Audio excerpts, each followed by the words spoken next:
Hello viewers, আমার নাম রাজিবুল। আপনারা দেখছেন আরএস সলিউশন। আজকে আমি আপনাদের দেখাবো আরএস সলিউশন পোর্টাল থেকে আপনারা কিভাবে বাইকের ইন্স্যুরেন্স, কারের ইন্স্যুরেন্স করতে পারবেন। সর্বপ্রথমে আপনাকে RS solution portal log in করতে হবে। লগ ইন করার পর এখানে ভেহিক্যাল ইন্স্যুরেন্স বলে অপশান দেওয়া আছে। এখানে আপনি ক্লিক করলেই এরকম একটা ড্যাশবোর্ড পাবেন।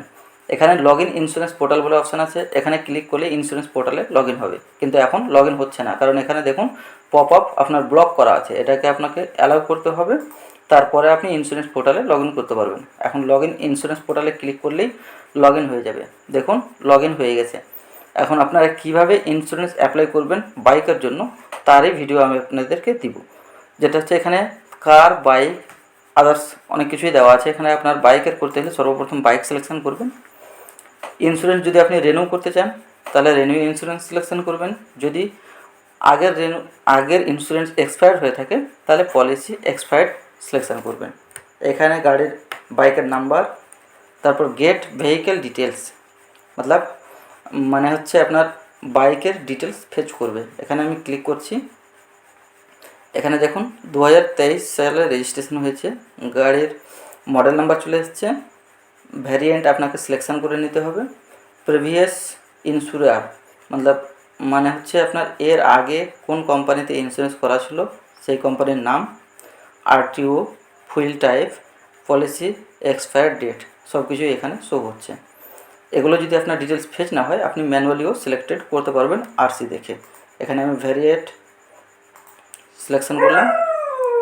এখানে policy expiry date is greater than 90 days, মানে 90 দিনের উপরে যদি আপনার পলিসি এক্সপায়ার হয়ে থাকে তাহলে আপনি টিক লাগাতে পারেন।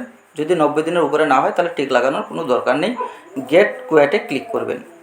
এখানে ফুয়েল টেপটা উড়ে গিয়েছে, এখানে সিলেকশন করে দিলাম, গেট কুয়েটে ক্লিক করলাম। এখানে লোডিং নিচ্ছে। লোডিং নেওয়ার পর এখানে আপনার কাছে registration date, manufacturing date show হচ্ছে।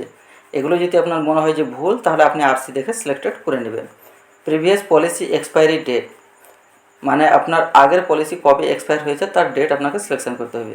প্রিভিয়াস পলিসি টাইপ, মানে আগের যেটা পলিসি ছিল সেটা থার্ড পার্টি ছিল না ফার্স্ট পার্টি ছিল। যদি ফার্স্ট পার্টি হয় তাহলে কম্প্রিহেন্সিভ সিলেকশন হবে, যদি থার্ড পার্টি হয়ে থাকে তাহলে থার্ড পার্টি সিলেকশন হবে। আপনি এর আগে ইন্স্যুরেন্স থেকে কোনো ক্লেম নিয়েছেন কি না সেটা আপনাকে জানতে চাওয়া হচ্ছে। আপনি যদি নিয়ে থাকেন তো ইয়েস করবেন, যদি না নিয়ে থাকেন তাহলে নো হবে। এরপরে আপনি কন্টিনিউ করবেন। তার আগে আমি আপনাকে ডেটটা সিলেকশন করে দিই।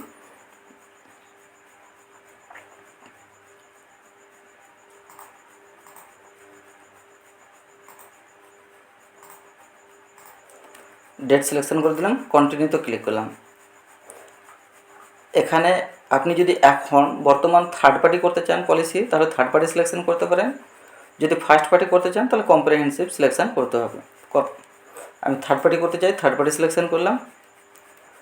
থার্ড পার্টি আর ফার্স্ট পার্টির মধ্যে ডিফারেন্স এটাই হচ্ছে যে ফার্স্ট পার্টিতে আপনি ক্লেম পাবেন, থার্ড পার্টিতে কোনো ক্লেম থাকবে না। এখানে আপনি কত বছরের জন্য করতে চাইছেন সেটা সিলেকশন করবেন। আমি 1 বছরের জন্য সিলেকশন করলাম।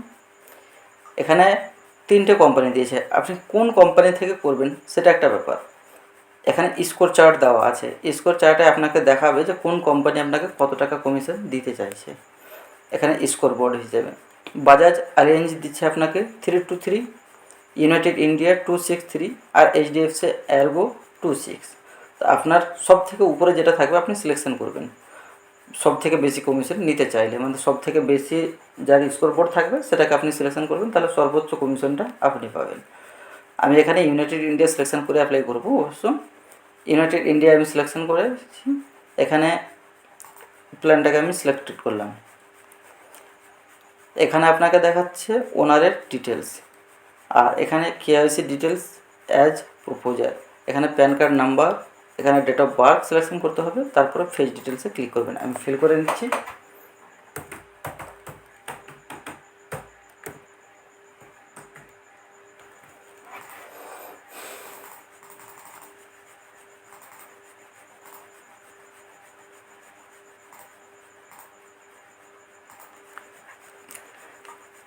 প্যান কার্ড নাম্বার এবং ডিওবি ওনারের হবে, মানে বাইক যার নামে রেজিস্ট্রি আছে তার। ফেস ডিটেলসে ক্লিক করলে তার ডিটেলস ফেস হয়ে যাবে এখানে, এবং ডিটেলস ফেচ হওয়ার পর এখানে ওনাদের ইমেল, মোবাইল, প্যান নাম্বার, আধার নাম্বার, এই ডিটেলসগুলো আপনি আরসি দেখে ফিল করবেন। এবং অ্যাড্রেস যেটা আছে অ্যাড্রেসটাও আপনি অ্যাজ অন আরসি, এখানে লিখেই আছে অ্যাড্রেস অ্যাজ অন আরসি, আরসিতে যে অ্যাড্রেস আছে সেই অ্যাড্রেসগুলো দেখে আপনি ফিল করবেন। আমার ডিটেলস ফিল করা হয়েছে, এখন আমি কন্টিনিউতে ক্লিক করব। এখানে পার্সোনাল ডিটেলস, বাইক যার নামে রেজিস্ট্রি আছে সে মেল না ফিমেল সেটা সিলেক্টেড করবেন। অকুপেশন, সে কাজ কি করে সেটা সিলেকশন করবেন।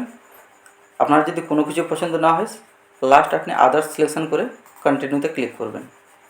এখানে ভেহিক্যাল ডিটেলস, এখানে ভেহিক্যালের ইঞ্জিন নাম্বার মানে বাইকের ইঞ্জিন নাম্বার এবং চ্যাসিস নাম্বার। প্রিভিয়াস ইন্স্যুরেন্স মানে এর আগে কোন কোম্পানিতে ইন্স্যুরেন্স করা ছিল সেটা সিলেক্টেড করবেন।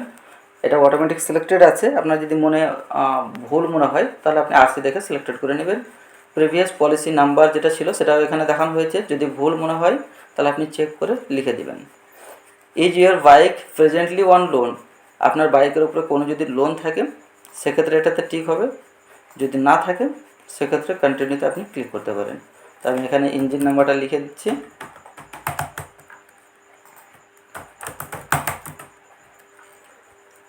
কন্টিনিউতে ক্লিক করলাম। এখন এখানে আপনাকে আপনি যেগুলো ডিটেলস ফিল করেছেন তার পুরো এখানে শো করবে। যেমন এখানে এডিট ডিটেলসের অপশান দেওয়া আছে, আপনার যদি মনে হয় যে কোনো কিছু আপনি ভুল এন্ট্রি করেছেন অ্যাজ অন আরসি দেখবেন আর এটা ম্যাচ করবেন। যদি ভুল মনে হয় তাহলে এডিট ডিটেলসে ক্লিক করলে আপনি এডিট করতে পারবেন। যদি সব কিছু ঠিকঠাক থাকে তাহলে আপনি আই অ্যাগ্রিতে টিক লাগিয়ে মেক পেমেন্টে ক্লিক করবেন। মেক পেমেন্টে ক্লিক করলে আপনার আরএইচ সলিউশন ওয়ালেট থেকে টাকা কেটে যাবে।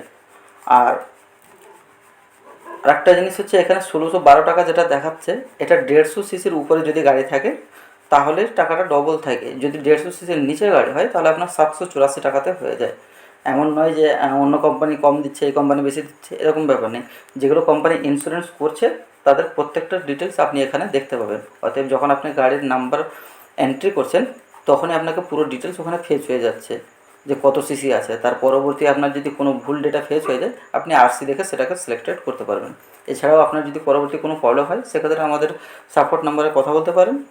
সাপোর্ট নাম্বার আমাদের ডিসপ্লেতে শো হচ্ছে। আজকের ভিডিও এখানে শেষ করছি, দেখা হবে পরবর্তী ভিডিওতে।